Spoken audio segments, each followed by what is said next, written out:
Hey there, folks. Welcome to another episode of the Monday Morning Mentor. So this is a bit of a follow-up to an episode I did a couple of weeks ago on getting smarter, where I discussed some of the things that we should all try to do to get smarter, such as not rely so much on ChatGPT when we're doing our writing and doing research, to go ahead and try to actually use our brain, if nothing more than just an exercise to sharpen the saw that is our brain and to increase our cognitive skills.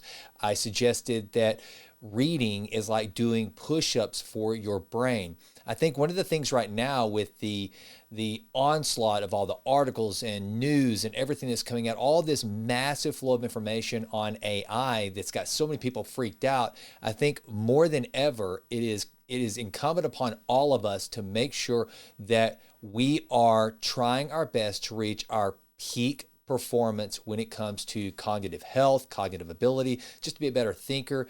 And so to that end, I want to bring another episode of the Monday Morning Mentor with a plea, and that is this: stop smoking weed. I know it's controversial. I know that just made a lot of you pissed off at me, but I just gotta ask you, please stop smoking weed. And for those of you in Hollywood that are writing scripts for TV shows, for movies, for limited series, whatever, please stop putting weed in almost every other episode. Here's where this rant is coming from. I'm watching one of my new guilty pleasure shows, which is Your Friends and Neighbors, with one of my favorite actors of all time, Jon Hamm. It's a great show. Great, that's a little bit of an overstatement. It's a really entertaining show, and I've really enjoyed it. And there's an episode that just came up recently where, so spoiler alert, if you haven't seen the second to last episode, I guess right now, it's not this Friday's as I record this, May 14th. So it's the episode that came out a week ago. If you haven't seen it, spoiler alert, it's not that big of a spoiler, but Jon Hamm's father, as you know, well, actually, there's no spoiler because he died in the episode before. So Jon Hamm's father passed away. And they're at the memorial service at his parents' house, and his sister, who obviously has some issues, she's an emotional wreck and has some mental health issues. She and Jon Hamm's daughter, who is a senior in high school, and his ex-wife, played by Amanda Peet. So his sister, his daughter, and his ex-wife are all up in the sister's bedroom, where she finds a box of weed from whenever she lived there as a teenager. And the three of them fire up. So you've got mom smoking weed with her daughter and her ex-sister-in-law. And so then the rest of the episode, or the rest of this scene, kind of goes with the girls that are high going down and talking to people, and you can tell that they're stoned. And so it's like, okay, enough. Or like one of my favorite movies and it's a funny scene. This Is Where I Leave You with Jason Bateman, and that I think is just a great movie. It's based on the book of the same title. There's a scene where they go to a synagogue, and in the middle of the service, Jason Bateman finds a joint in what was his recently deceased father's coat pocket. He sneaks out, and then his brother sneaks out, and then his other brother sneaks out, and they end up going into one of the classrooms and smoking weed. Ha ha, funny, but yet another movie where now we got to smoke some weed. Then I guess it was a couple weeks ago, Jimlin and I we're always trying to find these cool little nuggets buried somewhere it's almost never in Netflix, somewhere in Prime. You can find, because I just think it has a much broader library than Netflix. You can every once in a while find like one of these little hidden gems, a little rom-com or something like that. Well, we found one, and what was it called? Sam and Kate, which was kind of cool because it had Dustin Hoffman and his son, his real life son. They were in the movie, and it was an entertaining little movie. Nothing that is gonna win any big awards, but we enjoyed it. It kind of hit with Jimlin and I. Well, there's a scene there. So Dustin Hoffman, who his son actually plays his son in the movie, and he's a stoner, kind of a ne'er-do-well. Wants to be an artist, should be an artist, has all this talent, but he's never really pursued it because he stayed behind it taking care of his dad, but also it's because he has no ambition, really. He's never believed in himself, and he smokes a lot of pot. And so he's helping his girlfriend move a lot of her mom's stuff out of her house because her mom, played by Sissy Spacek, by the way, also who happens to be a native East Texan. She was born in Quitman, Texas. So there's you a little bit of trivia for today. Sissy Spacek, Academy Award winning actress for The Coal Miner's Daughter. Okay, stay focused, Jason. They don't care about listening to your random trivia. So anyway, she plays the mom. She's a hoarder, and they're cleaning the house out. Well, she ends up the guy, Dustin Hoffman's son, ends up going with one of his other buddies who's helping and going out back and firing up a fatty. And then this other lady who's friends with Sissy Spacek from church, I think, she goes around back and she sees that these guys are smoking weed. So she starts smoking weed with them. So isn't it funny? The older lady, she's smoking pot. And then these two guys are smoking pot. So there you go. Another let's smoke some weed scene. Then there was another movie that we just watched like a week ago. It was a British film. I wish I could remember the name. It doesn't matter. But there's essentially this girl, Love Amy, I think that was it, or Love Sarah, excuse me, Love Sarah. That was the name of the movie. It was almost kind of like a little British Hallmark type movie. So it, again, wasn't great, but Jimlin and I like these sweet little simple stories, and that's what it was. Well, this girl, she dies, and so her daughter, who's kind of a ne'er-do-well, she ends up having to go to her grandmother and ask for a place to live and ask for some support to help open up the bakery that was going to be her mom's before she passed away. Well, the girl, she smokes a lot of weed. And so one time she's sitting out back of her grandmother's house smoking weed, and her grandmother comes along and starts smoking weed with her. So once again, we're bonding over weed. And here's the point. I know that it's become incredibly accepted. I know that recreational use marijuana is legal now in some states, but here's the deal. It's like anything else. Just because something is legal doesn't mean that it's good. It's one of the biggest beefs I've had with Joe Rogan for years. And I think Joe, I don't know. I don't even listen to the Joe Rogan show. I every once in a while, I'll see a clip, but as you all, there's certain things that Joe Rogan is known for. He's known for MMA fighting. He's known for his podcast, obviously. He's known for being one of the biggest voices during COVID, and weed. He has always been known as this massive advocate for weed. Same with Bill Maher. Bill Maher is one of these guys that's been this huge advocate for weed, for smoking pot. And look, there are some legitimate medicinal purposes to use marijuana. Glaucoma, I think it helps with cancer patients that are enduring a lot of pain.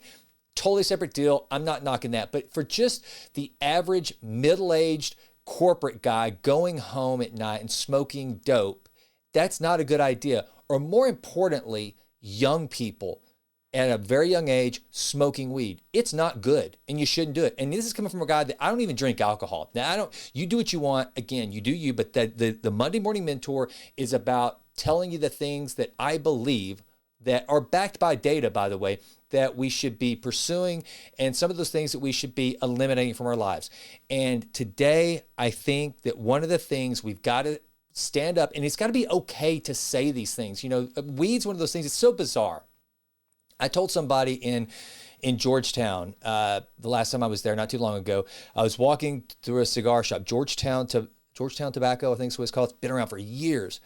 And I was talking to one of the clerks there, and I said, it's a shame in DC, there's hardly any places left to smoke a cigar. You just can't do it. Now, and if you were to walk down the street smoking a cigar, I guarantee you would get an infinite number of glares and nasty looks and probably some snide comments. But if you were smoking a joint walking through the streets of Manhattan or Washington, D.C., I can almost guarantee you no one would say a freaking word. Now, I can tell you right now, there's a lot more cognitive damage that's going to be done by weed than a cigar. But yet, we're in this era where, weed is okay. Weed is fine, and you should never condemn it, and you're simple and stupid if you do. But the point is, it has now been, the studies are coming out talking about weed, and let's just read some of those. So JAMA Network and JAMA had reported in 2025 that brain imaging study of 1,003 young adults had some interesting things to note about weed use. Heavy lifetime cannabis use was associated with lower brain activation during working memory tasks, even after excluding people who had recently used cannabis. Recent cannabis use was also linked with poor working memory performance. These findings identify negative outcomes associated with heavy lifetime cannabis use and working memory in healthy young adults that may be long-lasting. Or another study found that in a large longitudinal study found that youth who initiated cannabis use showed altered / slower neurocognitive trajectories across memory, processing speed, inhibitory control, language, visuospatial processing, and working memory. Teens who start using cannabis aren't improving at the same rate as their peers. Or how about this?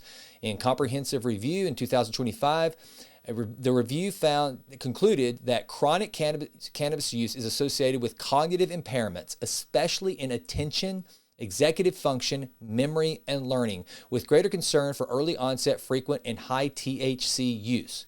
Memory, particularly verbal and working memory, is particularly sensitive to the chronic effects of cannabis. Or how about this one?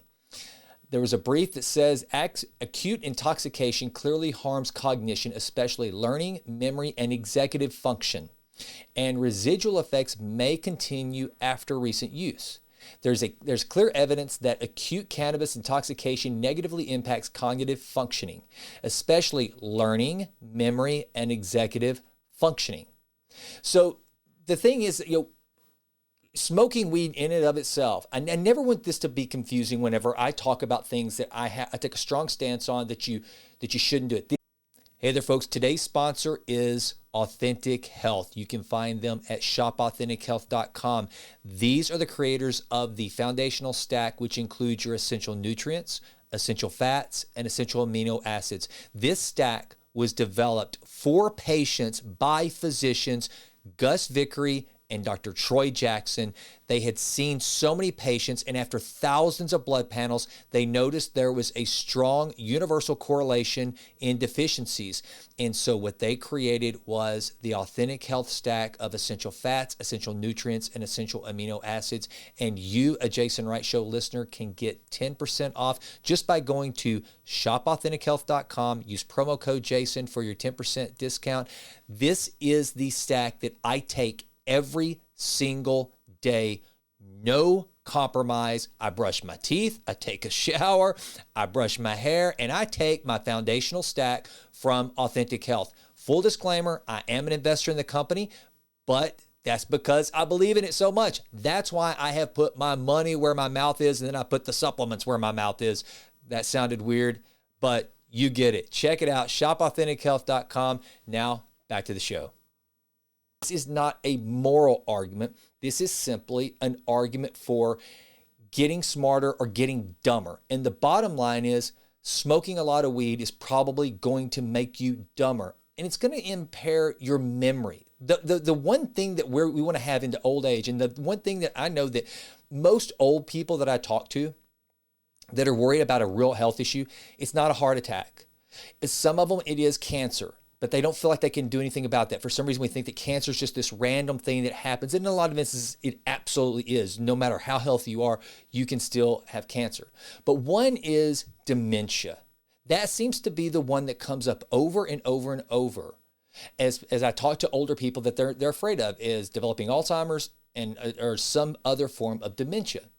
Well, from reading this, it doesn't show to me that smoking weed is going to do anything to make sure that as we get older, you're going to have stronger cognitive abilities as it relates to memory. And then also, there was another study, I can't remember which one it was from, but it talked about, and this one really kind of hit close to home for me because I have two, they're now adults, but they're younger daughters. And one of the things that it shows is that smoking lots of weed can lead young people in particular to developing more anxiety, more depression. And so if we're talking about young people smoking pot, then if they're already an anxious generation due to social media and all the other nonsense that these kids live with on a daily basis, why would we add to that? They're already, and the reason why I'm bringing it to the Jason Wright Show, I am under no illusion that there's many early 20s listening to this show. In fact, most of this audience is somewhere between 35 and 55. That's my demographic. And what's really kind of, well, it's pissing me off. I'm just going to be straight up with you. It's pissing me off. Is that there are a lot of just everyday white collar accountants, attorneys, just, people that are, and their kids know that there's these adults that have easy access to weed, and they're smoking pot in a way that I've never seen before. You can walk. I live in a very nice neighborhood. I mean, it is like the most just milquetoast neighborhood. It is, it's the most boring, dull neighborhood you can imagine. And there are certain houses that Jimlin and I, when we walk by at night, you can smell weed. And I'm thinking to myself, my God, this used to be something that, what? I remember the movie 9 to 5 with Dolly Parton, Lily Tomlin, Dabney Coleman, and Jane Fonda. It was a funny movie, great 80s movie. And in that movie, I think it was Jane Fonda or Lily Tomlin, she pulls out a joint that I think she had taken from her son. And all these ladies sat around and got high. And it was and what made it funny was because it was so unusual. It was so it was not a norm, it was breaking a taboo. And that made it funny. And then but somewhere along the way, we got really, really anti-cigarette, and I'm fine with that. The days of Mad Men are gone. And I'll admit, I like watching that one show where everybody's smoking. And I remember the days when you used to walk around a grocery store and people would be smoking. As a matter of fact, Hugh J. McClendon in Sulphur Springs, Texas, the owner of Quickie Food Mart, you would walk in and Hugh J. would greet you with a cigarette that was about 3 centimeters long and had about 2 inches of ash just clinging for life.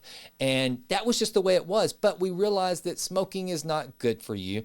And so that's pretty much gone from public view. We don't see a lot of people firing up nails in the grocery store anymore, unless you happen to be in Europe maybe. But yet weed, it's now showing up in all of the entertainment, all of our movies, and it's just not good. It's just not good. And I know, again, I'm probably going to take hits for this. People are going to, because people just don't want to hear it. I remember going back to Joe Rogan. I remember watching Steven Crowder on an episode of the Joe Rogan show years ago. And it was almost as though Joe was chastising Steven Crowder because Steven Crowder had taken a stance against smoking weed. It was like Joe just didn't want to hear it, that what he was doing wasn't good and he shouldn't do it. He was wanting to say all these things are great and comparing it to how alcohol, it was almost like it was like a crusader trying to, trying to convince Crowder that he should be smoking weed instead of just saying, understanding that it's not good for you. And then finally, here's the final point I want to put on this. And this is one of the things that Jimlin and I talk about all the time. Again, as two people who don't drink alcohol and or do any sort of drugs of any kind life is beautiful just as it is. If you will start to take the time to focus on your mind, beauty all around you, love, relationships, all these things, it's almost like I always wonder why people want to escape from reality, because essentially whenever you do any sort of mind altering. Hey there folks, today's sponsor is Authentic Health. You can find them at shopauthentic.health.com. These are the creators of the foundational stack, which includes your essential nutrients, essential fats, and essential amino acids. This stack was developed for patients by physicians Gus Vickery and Dr. Troy Jackson. They had seen so many patients, and after thousands of blood panels, they noticed there was a strong universal correlation in deficiencies. And so what they created was the Authentic Health Stack of essential fats, essential nutrients, and essential amino acids. And you, a Jason Wright Show listener, can get 10% off just by going to shopauthentic.health.com. Use promo code Jason for your 10% discount. This is the stack that I take every single day. No compromise. I brush my teeth, I take a shower, I brush my hair, and I take my foundational stack from Authentic Health. Full disclaimer, I am an investor in the company, but that's because I believe in it so much. That's why I have put my money where my mouth is, and then I put the supplements where my mouth is. That sounded weird, but you get it. Check it out, shopauthentic.health.com. Now, back to the show.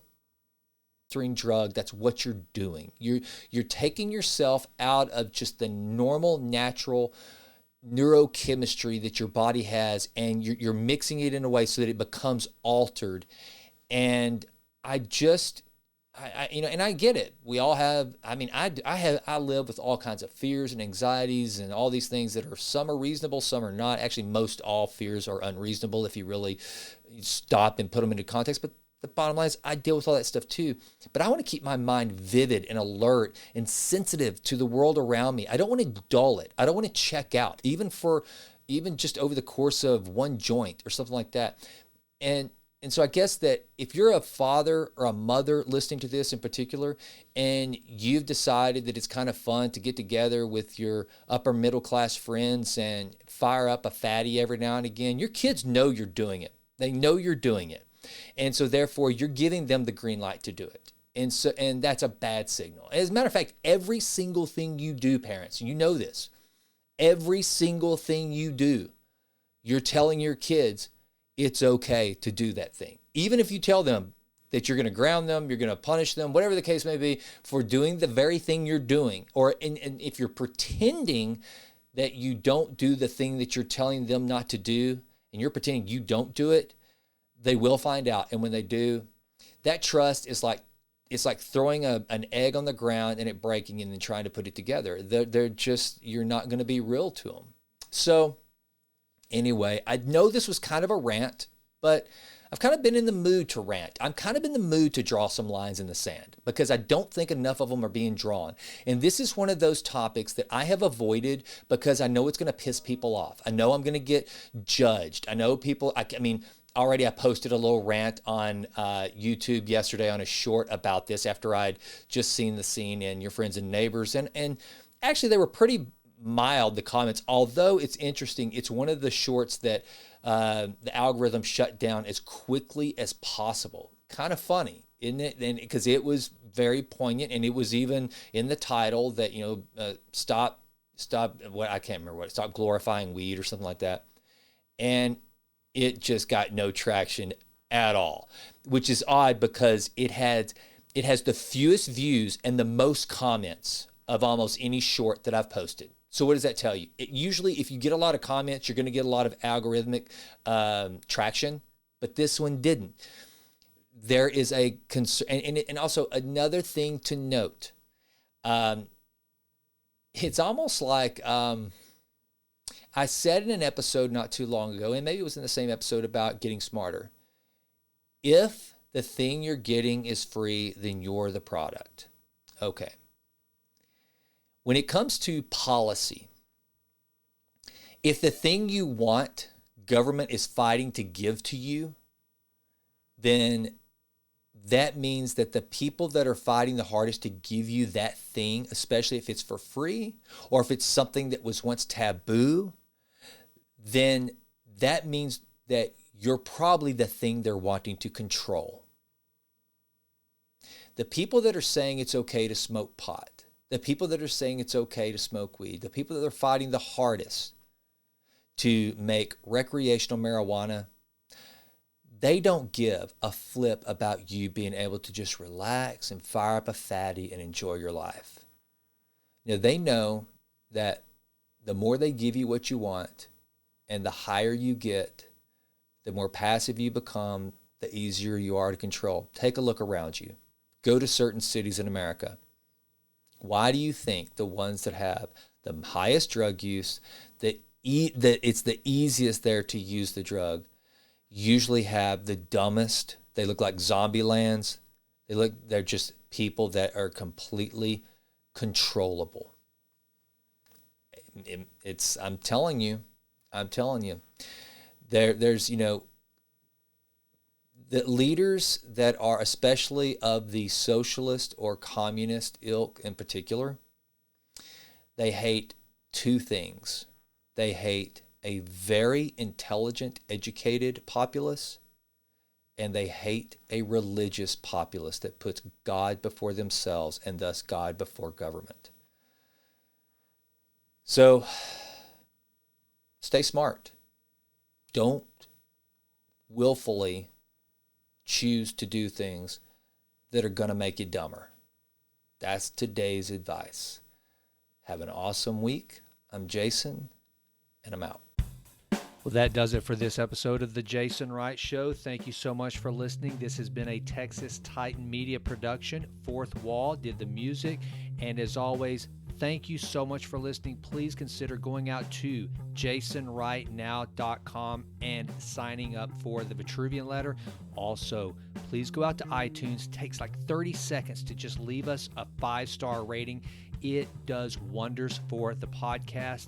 I would be so grateful. And with that, until we meet again, go crush it and endeavor to improve always in all ways. I'm out.